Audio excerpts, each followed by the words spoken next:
Show today, we're going to do some, I don't know about rankings disputes, but maybe upside disputes, things like that. Plus, we're going to help you set your DFS lineups and tell you who's going to win this weekend. All right, it's conference championship weekend, maybe the best weekend of football all year. Should have two great games. We'll see. We'll see if Deebo Samuel plays. That'll be a big one for the 49ers. We have some coaching news. Jim Harbaugh going to the Chargers. A lot of coaches like to run the ball. I don't know if they like to run the ball as much as Jim Harbaugh does. Welcome, everybody. It's Thursday morning. It's Adam, Heath, Dave, and Jamie. And here's your stat of the week, guys. Detroit has allowed, this is insane, 141 or more yards to a wide receiver in 5 straight games. It has been a bit of a murderer's row. Jefferson, Lamb, Jefferson, Puka, Evans. All of them have scored at least 26 PPR fantasy points. Brandon Ayuk, anybody loving Brandon Ayuk this week? Of course. I hope so. I need him for our playoff challenge. That one haunts me. I can't believe I drafted Cooper over Ayuk. I didn't even realize Ayuk was on the board, so we didn't have a board. I don't think that's going to be the thing that doesn't matter. Yeah, I got all the bills too, but yeah, it still haunts me. Well, good. Congratulations, Jamie. You're gonna have a big week. No, I don't have. I need a few big games. The next 2 games potentially from McCaffrey and Ayuk, but Heath's in a good spot. Dan's in a good spot potentially. Dave's in a good spot. So I think it's a 4-man race. I think it's Dan and Dave. Dan and Dave. All right. Killer D's. Let's make some picks. Let's jump right into this. Dan will be out if the Ravens and 49ers win. Yeah, if those 2 win, then I think Dave's probably going to win. Yeah, right. Then Dave's in a good spot. But I Okay, mean, great. I still have McCaffrey and Ayuk. If McCaffrey and Ayuk do what they're capable of doing, then I still have a lead.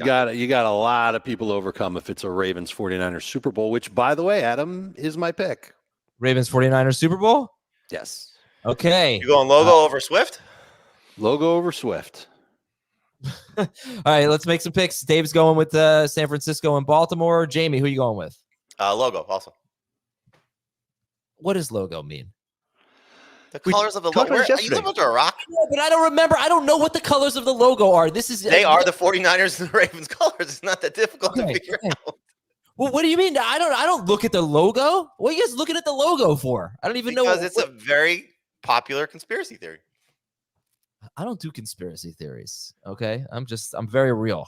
All right. So we got 2 picks for Ravens, Niners. Heath, how about you?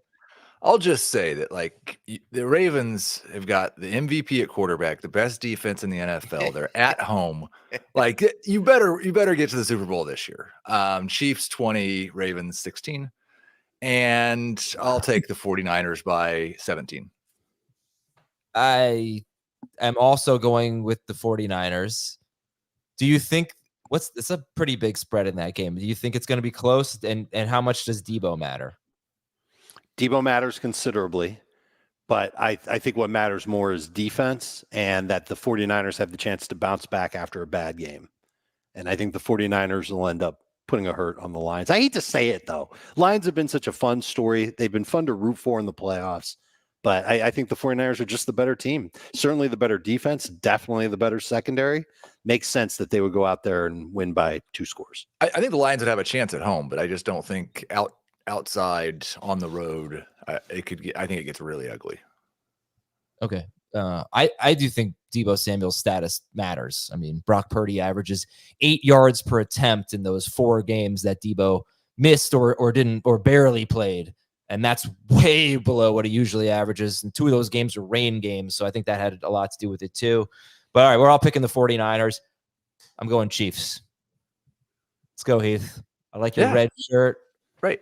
No, it's a Patrick Mahomes shirt. It's yeah.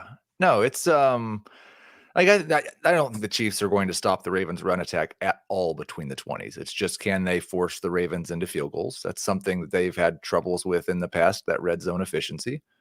And that's why I picked 20-16. I think the Ravens get to the red zone 4 times, but kick 3 field goals. Ravens are 8th best in pressure rate. They were during the regular season. And that's the big thing here. I mean, teams can't get to Mahomes right now. He's not turning the ball. He never turns the ball over. But Joe Tooney out. It's a big deal for them. That's a huge deal. Mm-hmm. So that's making me a little less confident in the pick. I think it's going to come down to turnovers. I think Lamar gives it up twice, but Holmes gives it up 0 times. And I'm picking the Chiefs to win this. Then they're going to win the stupid Super Bowl again. All right. Shouldn't Taylor Swift just like go down and perform at halftime if they're in the Super Bowl? Shouldn't she just like make a cameo? No. It depends. If she's getting paid, She's a then fan. yes. Leave her alone. Right. Right. You went to a football game as a fan. They didn't ask you to go down at halftime and host a podcast. I would have done it if they had asked. Hey, listen, vote. Get out there and vote. I think you only have 2 days left. Please vote for us. Sportspodcastawards.com. Link in the episode description. QR code on YouTube. Wherever you're watching or listening, you can find a way to get to or you can type sportspodcastawards.com. Click vote now. Best fantasy betting and gaming is the category. Fantasy Football Today is the podcast. We need your vote. It is all fan vote. Help us out. We want Jalen Brunson in the All-Star game. You can vote for him too. But if you don't want to do that, vote for Fantasy Football Today in the Sports Podcast Awards. News and notes. Jim Harbaugh to the Chargers, 5-year deal. In 4 seasons as head coach of the Niners, the 49ers were third, second, and 7th in run rate. In his last 8 seasons at Michigan, he was there for 9 years, only have data in 8 seasons. I won't give you all the numbers. They pretty much ran the ball a lot, and they were an unconventional college football powerhouse. They didn't spread the field and have these like mobile quarterback. They ran the ball. They are a hard, gritty, run, line of scrimmage type of team. So do you think that's going to happen with the Chargers? No. They'll run more than I think we've seen in the Justin Herbert era, but I think that's also a byproduct of whatever they're going to do in their backfield. So Austin Eckler is probably gone unless he takes a very team-friendly deal to stay, and maybe he's excited to do that. But at this point, I mean, looking at their personnel, like, how are you taking this job without the intent on leaning on Justin Herbert? I'll be interested to see who the offensive coordinator is that comes along with him, but I will project them. I mean, it's what we hope for, because Herbert hasn't actually been that efficient on a per pass basis, but he throws the ball 800 times, so it doesn't matter. What you hope for is that the volume goes down, but the efficiency goes way up. Do we know how many times in those years with the Niners and the Wolverines where it was one back who did a lot of the work? Well, I think it was Kaepernick for part of the 49ers. For sure it was, and I know Gore was there too. No, I don't know the answer to that. Okay. Well, I think it could be pretty good for the Chargers running back next year, Blake Corum. That makes a lot of sense. His offense coordinator in San Francisco was Greg Roman, and he's available right now. So, what a reunion! I would not love that for Justin Herbert. No, that would be bad. You gotta be pretty excited if you're a Chargers fan, right? Oh my God, of course. Right. Guy's won everywhere he's been. Great for the Chargers, not so great for Justin Herbert's fantasy value, although this is their time of year. Change. The Chargers thrive January through August. Like, they have had some spectacular off seasons. All right. The Bengals promoted quarterback coach Dan Pitcher to offensive coordinator. Wait, how'd you pronounce that? Pitcher. Okay, I got it. Miami and defensive coordinator Vic Fangio mutually parted ways. He's going to Philly. He's in Philly this morning, I think, to sign a contract. Okay, so he's going to be. He worked with them last year. Like, he was a consultant for them last year, and now he's just going to be their DC. I think it's going to be fascinating if they hire Arthur Smith and just that coaching. Oh, staff. has that been rumored, or I believe he is one of the teams that's interested in him, if I'm not mistaken. One of the 8 teams that have made reference to it. I just figured he'd go with Vrabel if Vrabel got a job, but maybe Vrabel won't.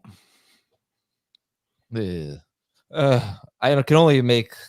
I don't think he's bad as an offensive coordinator or anything. It's just not great for fantasy. Well, I mean, it's great for the running backs, whoever the running back may be. I mean, he had a 2,000-yard season with Derrick Henry. Right. That's one guy. He's good for a running back. He might be bad. He was very good with Tyler Algier as a rookie when Tyler Algier was. No, I'm sorry. I mean, one guy on the offense. He's bad for the quarterback. I mean, look, to be fair, we haven't seen him with a quarterback. He had Tannehill in Tennessee. He had the guys in Atlanta. So maybe he could do something with a proven quarterback. So, but I mean, Jalen Hurts obviously is not making all of his fantasy production based on his throwing. A lot of it has to do with his running. So very similar to what Harbaugh had as his quarterback. I mean, Jalen Hurts will be a great fantasy quarterback. And Tannehill was great with Arthur Smith. So they found some magic there. And so was A.J. Brown. Okay, how about Cleveland? They're hiring former Panthers running backs coach Deuce Staley. They do need an offensive coordinator. I don't know if they're hiring him for that. I'm not sure if it's been announced, but he's joining. That's the running backs coach.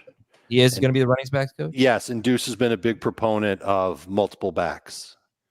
So expect, for the most part, it's been multiple backs, but it's been just so much running back volume that it's okay. He's the type of guy that can give you 2 backs with fantasy value with the right coordinator. The Steelers are extending their defensive coordinator, Terrell Austin. And then let's get to the notes for this weekend's games. Mark Andrews practiced in full. He practiced in full last week, too. They decided he was not going to go. We will see. There are reports that are saying he will play. Okay, if he does play, do you like him this week, Mark Andrews? No, but he's a good contrarian play because you know what he's capable of if he is healthy. But who's a better contrarian play, Andrews or Likely? Likely for me. He's 300 less on FanDuel, Likely is. So you get the idea that he's been playing and he can get a touchdown opportunity. Tough to trust Andrews in his first game back. So I would agree. I do think it's a pretty big risk. Like if you're playing the main slate, you've got 4 options at tight end: Kelsey, Kittle, Laporta, or guessing between these 2. Like it's a contrarian play, but it could cost you a lot of points at that position. Yeah. Wouldn't you rather just go with Laporta at 6,500, spend up a little bit, get a guy that's got the same type of touchdown potential, if not more so, than Isaiah Likely with way more targets? I'll probably play Kittle, but yeah. See, I think that would be contrarian, but if there's no Debo, people will be dialed into. And he's a little bit more. He's 100 more than Laporta. I'd be on Laporta all day. People will be dialed into Kittle, you're saying, if there's no Debo? Yeah. If there's no Debo, people will play both. Or play both. That's not a bad idea either. Baltimore cornerback Marlon Humphrey could play. He's been out a while. Kansas City guard Joe Thuney, unlikely to play. We told you that. It's a big deal. Isaiah Pacheco has a toe injury. You feel like he's one to avoid this week, Pacheco? I think he's 9 to play. Okay.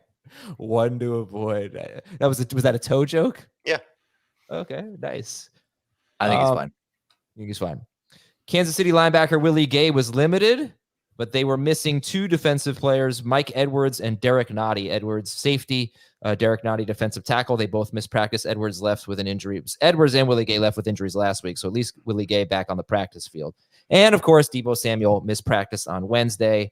I'm not getting great vibes there. I don't know how you guys are feeling about that, but Deebo? Yeah. I mean, the fact that he's not practicing after leaving a game and knowing his injury history, I don't feel good about it. And I'm not probably going to feel good about it even if he's active. We've seen decoy Samuel before. Right. Yeah, I mean, look, it's not a surprise that he didn't practice on Wednesday. I doubt he's going to practice on Thursday. We'll see what happens on Friday. But we're keeping an eye on it. We're keeping a shoulder on it. We're going to take a break. And when we come back, we're going to do a little bit of 2024 discussion before getting back into the games and some DFS strategies and tips for you. We'll be right back on Fantasy Football Today. All right, I have a few categories here. Most upside, 3 quarterbacks to ask you about. Who's your favorite running back? 3 running backs to ask you about. Best late round flyer between 3 running backs. Hopeful or hopeless with young wide receivers. And are they done with some players who might be washed up at this stage in their career or just not that good at this stage in their career? But these are players that we haven't talked a lot about as we've unveiled our top 12s at each position. We've talked almost 0 about these guys. So here we go. I do have some Twitter polls to get that into the discussion as well and see how people are feeling about it. But who has the most upside in 2024? Trevor Lawrence, Kirk Cousins, or Deshaun Watson? Trevor Lawrence, Kirk Cousins, or Deshaun Watson? Who has the most upside? Heath, you've got a big grin on your face. I feel like you've got something to say here. I don't know that. I think it's a really fun group of guys to ask that question about. And I'm going to say, like, if we're not worried about risk at all, and we're just saying that everybody is completely healthy and things go perfectly right for them, then I think Kirk Cousins has the most upside. I think Kirk Cousins could go back to Minnesota, throw the ball 700 times to Justin Jefferson, Jordan Addison, and TJ Hawkinson, and finish as a top 3 or 4 fantasy quarterback. He was on his way there this past year. He averaged 23.2 fantasy points per game in 8 games. That's a higher average than he had the year prior or the year before that. And there's so much potential there. You just have to hope that he comes through the offseason. First of all, you have to hope that he resigns. Then you have to hope he goes through the offseason. His Achilles is fine. And he's back on the field doing his thing. Okay, Jamie, the options were Lawrence, Cousins, and Deshaun Watson. We have 2 votes for Kirk Cousins here. And what's your vote? Did you just use your sleeve as a tissue? No, it was, I swear to you, it was, I have an itch. I just itched my nose. I did not, there was no discharge. This is I like, mean, you look like my 5-year-old. Yep. yeah. So I have an itchy nose. What do you want me to do? I don't have a tissue here. I'm on the air. So you did use your sleeve as a tissue. Correct. You just admitted it. You said I don't have a tissue. You're Okay, right. hypothetically, you have everything in the world at your disposal. What would you have chosen to do just then? What instrument would you have used? Is there a camera on me or no? Listen. Here's the answer. I had an itchy nose. If there had not been a camera on me, I would have just used my fingers and pinched my nose. But if I am on camera, it would have looked like I was picking my nose. So I used. Why did you just pinch your nose? That's how you make the itches go away, by pinching. I would have wiggled a little bit. This is some serious deja vu. I think it was my first or second year at CBS when the Adam picks his nose. I definitely on the air. Okay. Be a little discreet about it, Adam. That's all. I would take Lawrence. I'm worried about Kirk Cousins at his age, coming off an Achilles injury. I do think that the Vikings are going to draft a quarterback, so I think he's going to be in a bridge situation. So playing hypothetical, sure, Kirk Cousins, if he's healthy, if he's back in Minnesota, if there's no concerns with nobody, potentially replacing him, yes, he has the most upside. But realistically, I would take Trevor Lawrence. I was surprised by the results of the poll. I thought Cousins would be the easy winner. Trevor Lawrence has 52.5% of the vote, Cousins 31.7%, and Deshaun Watson 15.8%. Lawrence, what did the results have? Nothing. Deshaun Watson, I think rushing is big here. Deshaun Watson was on pace for 432 rushing yards. Lawrence had 339 rushing yards and 4 rushing touchdowns in 16 games. Cousins was on pace for 53 rushing yards. So he's just one of those guys that just never runs the ball. All right. So that's Lawrence for the people, Lawrence for Jamie, and Cousins for Dave and Heath. I'll just say this on Watson. You look at his game log. Obviously, you remove the one game where he barely played. Wasn't really that bad. 22.7 points against the Bengals, 13.6 at Pittsburgh, 25.2 against Tennessee, 23 against Arizona, and then 18.2 points at Baltimore. That's not that bad, really, at Baltimore. But he played pretty poorly and was not terrible for fantasy. So I just want to throw that out there for Watson. All right, next up, who's your favorite? James Conner, Ken Walker, or Ramondre Stevenson? James Conner, Ken Walker, Ramondre Stevenson. Who's your favorite? Ramondre for me. I'm hopeful that he still stays in the lead role. Age matters here. If you told me everybody was healthy and playing a full season, I would take Conner. But he's already missed time this past season. We know about his injury track record. He's going to be 28, Heath, or 29 this year? 28? 29, I believe. 29 is correct. So, that's a concern.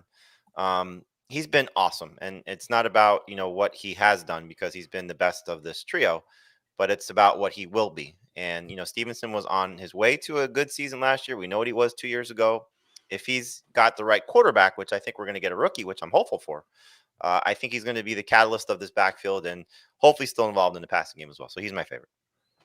We've got 2 new offensive coordinators coming into Seattle and New England. So the options are on the table, and the potential is there for both Walker and Ramondre to regain roles that are better than what they may have had. I guess Ramondre's role last year was pretty good. You'd sign up for that right now. Walker, it's TBD just how much work he'll get. Maybe the new coaching staff there will like Charbonnet better than Walker. I'd still lean toward Walker. I think he's the better rushing talent than Ramondre Stevenson is, but I'm not sure if we can guarantee that he'll be up there in terms of touches like Ramondre Stevenson will have, or that Conner will have. Listen, Conner had an awesome finish to last year. I just have a hard time believing that he'll have that exact same role in 2024. So I would stay. Connor would be third for me. I'd have it Walker just barely ahead of Ramondre. This is one of your best questions ever, Adam. I just continually keep making arguments for Ken Walker and James Conner in my head. The Stevenson one might be the answer if it's not Jaden Daniels that the Patriots take. If they're able to get a different, I would worry with Jaden Daniels that the targets might really dry up. So I'm going to go with Walker, but I am a pretty big Zach Charbonnet fan. I don't think I'm probably taking any of these guys before round 4. Okay. Ramondre in his last 6 healthy games, weeks 6 through 12, he got hurt in week 13. He was top 10 per game in half PPR, was 10th in half PPR, 7th in full PPR. He averaged 5 yards per carry in that stretch. He got going in his last 6 games. Don't know how he would have finished, but that was encouraging at the very least. Well, I mean, you could look at Zeke and probably just sort of attach those numbers to it and maybe bump it up a little bit. All right, multiply it by 1.5. I don't think so because, well, in yards per carry maybe, but in terms of fantasy points, he was just splitting with Zeke too much, whereas Zeke got. I guess that's fair. Sure. Yeah, Zeke got all the catches basically. Had a tough schedule to begin the year too, if I recall. By the way, all right. So what were the official votes? Were Dave Walker, right? Yeah, I'm on Walker. Jamie, Ramondre, and Heath. What's your official vote? I'm changing it to Connor. James. Okay. The people like Ken Walker in a landslide, 58.5% of the vote. Makes sense. I mean, look, Dave's right. He has the most rushing upside. But as you know, both guys alluded to, you know, it's going to be interesting to see what happens with the new coach and how they view the second guy there. You know, because of this trio, he's the one, Walker, with the most significant competition. You know, based on draft capital and talent and upside, at least as of right now. You know, so the Cardinals can bring in somebody else to compete with Connor, and we'll see what the Patriots do. The Patriots, though, you would think in terms of, you know, Dave mentioned new coordinator. There will be some continuity because Mayo is on the staff, so I would imagine he's going to potentially stay in the family, you know, in the Belichick family of somebody that he may have some comfort with, or change it completely, which might be fun. Yeah, I think that the familiarity will be there on defense more so than offense. Probably so. I'm going to forget to bring this up if I don't do it now. So sorry, quick detour. Andrew in our chat says weather looks to be bad on Sunday in Baltimore. Do we have that? Weatherman Dave, do we have the update on the weather in Baltimore? Give me 32 seconds. You look it up. The question was about Isaiah Pacheco, but we can, you know, in relation to the weather. But we'll keep an eye on that. We'll update you, and I think it should be about 24 seconds at this point. I got it now if you want to roll with it now. Yeah, go ahead. They are watching a potential winter storm. That's the game of the week. Now it's going to be a hurricane. I don't care about the weather. It's the Ravens and the Chiefs. Hey, for the game of the week. Yeah. High of 48 degrees, winds northeast 10 to 15 miles an hour, chance of rain, 90% rainfall around 1/4 inch. Ooh, Not that bad. Not that bad, but could be a lot like that, the weather in San Francisco for the Niners-Packers game. okay. All right, best late round flyer. Ty Chandler, Zamir White, or Zach Charbonnet? Ty Chandler, Zamir White, Zach Charbonnet. Zach Charbonnet. Is Charbonnet a late round flyer? I mean, shouldn't he be at this point? He didn't do anything when Ken Walker was healthy. Let's see where he went in our mocks. Right? I mean, well, if you are counting on him, you're counting on him as well as what he hopefully will do. I mean, Walker's missed time each of his first 2 seasons in the league. Sure. Is 93rd overall considered a late round pick? No, I don't think so. I mean, right now it's Zamir White by a mile for me. Okay, thank you. I thought this was a more complicated question than just saying Charbonnet, because I know Charbonnet has so much upside, but he also has the potential to be completely useless. Whereas Zamir White finished very strong. Josh Jacobs is a free agent. Ty Chandler, maybe he did enough. I think he sort of overtook Madison, and obviously they could obviously do something at the position. But Jamie, are you saying Zamir White? Go ahead. Well, I mean, we're drafting today. You know, he's got the easiest path to being a starter, and you know, did well for the current coach that's there.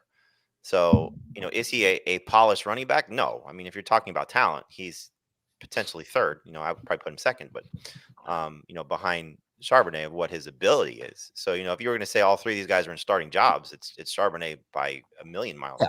Yeah. But in the current scenarios of what these teams are dealing with and what these players are dealing with, I mean, Zamir White just came off being the featured guy for the Raiders, and the guy was ahead of him is potentially out the door. So, if White's going to be the starting running back for the Raiders, he's not going to be a late round pick. No, he would not be. And the easier question and the answer to go with it is, which one of these running backs is most likely to be their team's starter in 2024? And I think it's Zamir White again, just because of how he finished the year. And I'm not going to say that he's polished, but I think he looked a lot better than I gave him credit for, especially as he got going as his time went on. Raiders could very easily hand him the job. They could draft another running back too, but they could start the year with Zamir White as their lead back, and it wouldn't surprise me at all. All right. Next category is hopeful or What was the poll on that one? I didn't do a poll on that one. I didn't think people would care that much. So hopeful or hopeless. Jahan Dotson, Traylon Burks, Jerry Jeudy. How many of them are you hopeful for? Dotson, Burks, Jeudy, and how many hopeless? Hopeful for all three. Most confident in a bounce back. In a bounce back would be You know what? Dotson. Time out. Before you do that, I actually did a poll on this, and so I can change it to who do you have the most hope for in 2024? That's what I posted. Dotson, Burks, or Jeudy. Who do you have the most hope for 2024? Dotson.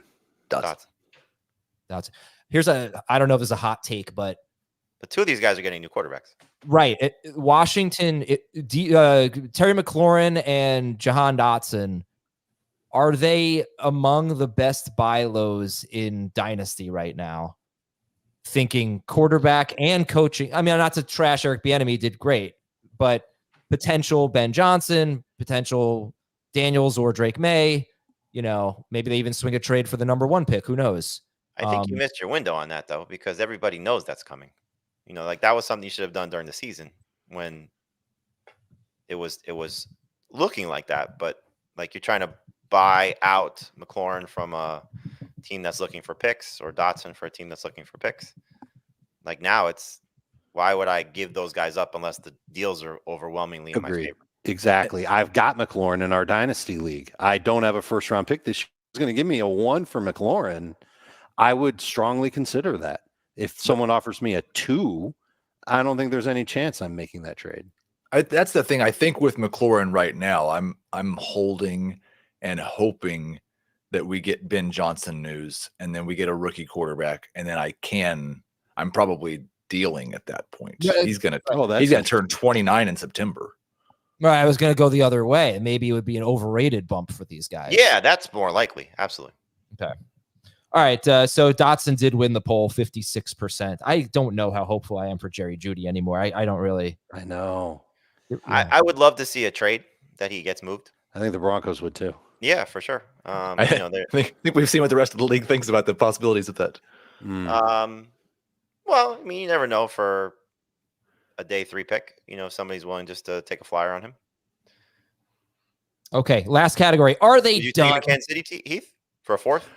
Well, I mean, I'd rather have him than Marquez Valdez-Scantling or Justin Watson or Why? They can all drop them all the same. Sure. All right, this category is called "Are they done?" Are they done Jerry being? Jeudy, Traylon Burks, and Jahan. Yeah, right. If you're on this list, chances are you're already done. Damian Pierce, Russell Wilson, Tyler Lockett. Lockett's the only one Lockett's the only one I hesitate on. He's probably done. He needs a good opportunity to just see the type of target volume that he saw last year. And even then, he'll be a wide receiver 3 at best. I think Russ is the one that I'm most hopeful for. I kind of feel the same way about him that you do about Jeudy. I just think it was a terrible, terrible marriage between him and Sean Payton. And if somebody wanted to have an offense that was designed around the things that he does well, I think he could still be okay. Wasn't his efficiency really good though until he got the news that they wanted to, cut him right around the bye? And that's when everything fell apart. The touchdown rate was really good. Yeah. 6.9 yards per attempt is pretty bad. Yeah, that's low. career Well, low. where are his options to start? Like the Raiders and the Falcons, maybe, right? Could Pittsburgh be an option? Potentially. That's 3. Okay. Where else? What about Tennessee? like Minnesota? Minnesota or Tennessee as a bridge quarterback? Tampa Bay? Yeah, all options. Yeah. The question I have is does he get? Yeah, he doesn't need to take a big salary because he's getting a huge salary, right? I mean, he's getting mega money just by getting cut by the Broncos, so he could. Right. He doesn't even have to play. Right. He's set. Yeah. Plus, he's the OG of, being in a relationship with a famous musical artist. So He seems like he probably cares about his legacy a little bit, though, and he's not quite in the hall yet. I mean, I guess did Canales work with him or no? Yes, I believe they were both in. Unless Canales was only there for 1 year. Right. I think there's some. I think there's some time together. So there could be a Tampa Bay reunion if they don't sign Baker. Okay. All right, let's take a break. DFS talk when we come back. Players we love, players to avoid. You might have to shop in the bargain bin, get some inexpensive players in your lineup, especially if you want Christian McCaffrey. I have a FanDuel lineup that has McCaffrey, but I think I've got a pretty interesting scenario. You guys can tell me McCaffrey and player X or 2 other options. See which, we'll see who you guys like when we come back on Fantasy Football Today. All right, ready? What do you think about this? Who would you rather have in FanDuel half PPR? McCaffrey and Isaiah Likely or Jahmyr Gibbs and Amon-Ra St. Brown? Gibbs and St. Brown. Yep. Agreed. All right, we'll go ahead and make that change. That'll be fun. So who do we love? How do we start our lineups this week? I have a lineup if you just want it. How did you start it? I would like to started with know. Lamar Jackson. There I you feel go. like he's got the easiest path to not having to rely on anybody and still being successful. Purdy has clearly got the best matchup and is going to most likely be the most popular based on his salary, but we know the pitfalls of no Debo. But I mean, almost everyone has had success throwing on the Lions, and he's at home where he's been at his best. So, but I have a Lamar Jackson, Christian McCaffrey lineup that I'm very happy about. Okay, let's hear it. It's Lamar Jackson, Christian McCaffrey, Justice Hill, Brandon Ayuk. Oh my God. I think the probably most popular player this week, but it's almost you have to do it based on salary is Juwan Jennings, Odell Beckham, George Kittle, Sam Laporta, and just punt defense and go with the Lions. Okay. So who else do you guys think are must-haves this week? I'm stacking the 49ers without McCaffrey. So Purdy, Ayuk, and Kittle are and then bring it back with Gibbs and St. Brown. My cheap player was Clyde playing that pass catching running back role. And I've got Zay Flowers, Rashee Rice, and the Chiefs defense. Oh, we have a very similar lineup. Yeah. All right. So wait, let's go position by position. For Brock Purdy, this is FanDuel, right? And Jamie said Lamar, like that's the only other quarterback that I would probably play this week. All right. So Brock Purdy, Heath, and you have Brock Purdy, right? Yep. I have Jahmyr Gibbs and Justice Hill. I have Jahmyr Gibbs and Clyde. I have Ayuk, Rashee Rice, and Jamison Williams. I have Ayuk, Rashee Rice, and Amon-Ra St. Brown. I have Amon-Ra St. Brown in my flex. George Kittle at tight end. Kittle and Zay Flowers, my flex. Okay. So basically the only differences are you have Clyde and Zay Flowers. I have Justice Hill and Jamison Williams, and we both have the Chiefs DST. Yep. That's pretty, yeah. All right. That's funny. It's just going to come down to 2 players for us. Dave, what do you got? I have the exact same first 4 players that Jamie listed. Lamar Jackson, Christian McCaffrey, Justice Hill, Brandon Ayuk. After that, my wide receiver. Oh, I guess Juwan Jennings. You had him too, right, James? Uh-huh. I've got him as well. Josh Reynolds is my 3rd wide receiver. So pretty weak at wide receiver. I've got Laporta at tight end, Jamison Williams in my flex. I did spend up for the Ravens defense. What do you think about, how confident are you, both of you, Dave and Jamie, in Lamar Jackson when you look at the Chiefs and, they're amazing. they're great defensively. I know last week Allen crushed them, so maybe that's part of your thinking here. But yeah, this is obviously a much tougher matchup for Lamar than it is for Purdy. Well, obviously, I mean, but again, we're down to 4 quarterbacks unless you assume someone's going to get hurt and you want to be creative. And like Heath said, Jared Goff feels like the ultimate contrarian play because of just how good the 49ers defense is and what Goff has lacked on the road in terms of production. So, if you want to go that route, you certainly can. And clearly Mahomes in the playoffs, I think he can give you the type of game he gave you last week, 30 to 40 yards rushing. He can give you a couple touchdowns. He limits the turnovers amazingly in the playoffs. So 250 and 2, I think is within reach. And so it's going to be good production at quarterback. But I mean, Lamar Jackson's the ultimate difference maker of all the players in the playoffs. So, if he's running to the level that we saw last week, I mean, he can give you a 4 touchdown game. It may not be a lot of yards on top of it, but as good as the Chiefs defense, I mean, Josh Allen gave you a 3 touchdown game, so it's not crazy to think that that's possible, especially in his building. And maybe the weather's going to be a concern. So, some defenders slipping all over the place. This is his time, so if he's going to get the Ravens to the level that they're hoping he can and prove that he's the MVP, I think he could do it. All right, guys. So what about some other players? What about Kelsey? What about Mahomes? What about all the Chiefs? Heath, you're not interested in them? It's not that I'm not interested in them. I just think that, value-wise, I'd rather have Clyde and Rashee Rice. If Pacheco is a full participant, then maybe I get away from Clyde just a little bit. But he's on FanDuel at least. He's $900 cheaper than Justice Hill. But no, like I said, I think the Ravens have the best defense in the NFL. They've been incredibly good against quarterbacks. And so I actually expect more field goals than touchdowns in that game. Okay. Laporta. You like him this week? I'm starting him. Yeah, like I said before, I'm playing both tight ends. Kittle to me is the easiest tight end decision to make if you can afford it. He's been unbelievable at home. Lions secondary, we know, has struggled with tight ends at times this season. And so I just think he's not the free space, but he's somebody that you want to have. And if Debo doesn't play, that only enhances his value and potential. But look, all these guys are going to be popular. There's going to be a lot of similar lineup combinations. Like you just heard Dave and I have 6 of the same players, 5 of the same players. At least 5. So it's hard to overlook that. Jennings will be very popular if there is no Debo Samuel. Ayuk will be very popular if there's no Debo Samuel. Purdy's going to have the best matchup, so you're going to see a lot of 49er stacks. So if you want to be creative, I think it's the Chiefs route or the Lions route. And if those guys have good games, then you're going to be thrilled about that. Okay. I don't know if there's anything else to add here. Ertz is not on the slate, right? I didn't see his name. I didn't even think I didn't see him either. Well, if Andrews does not play, would you go to likely, or would you stick with everybody's going to run to likely?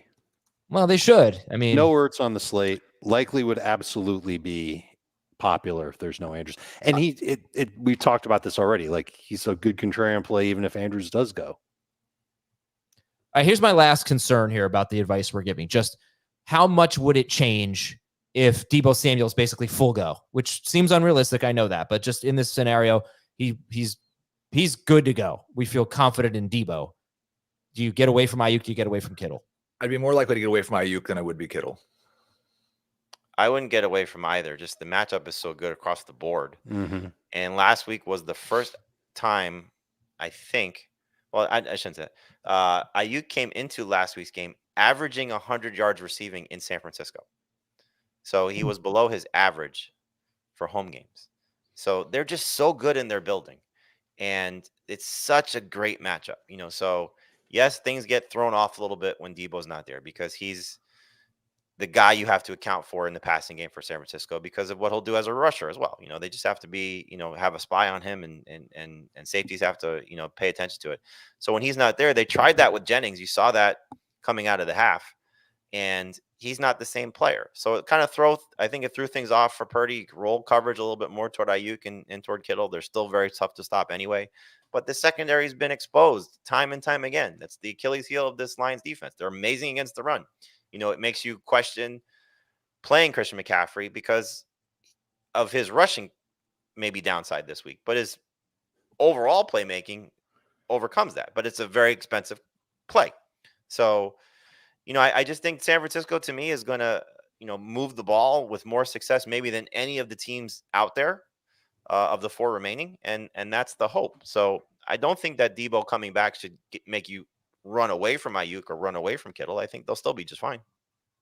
The only thing that caught my attention in what you said, Jamie, was will the 49ers use Debo in the run game when he's coming back from a shoulder injury? What would they open I don't know him if up? they'll use him. I'm just saying for defense, it's the threat of him. And that's the biggest thing. And that's what he's talked him. about, which is having Debo as a decoy. Like that, if he can do that, I want him to play for the Niners. I wouldn't want to use him in DFS, but if I'm the Niners, I want to put him out the field so at least the Lions have to defend him. And then he could work as a regular wide receiver. I wouldn't want to run him into a bunch of linebackers 10 times a game.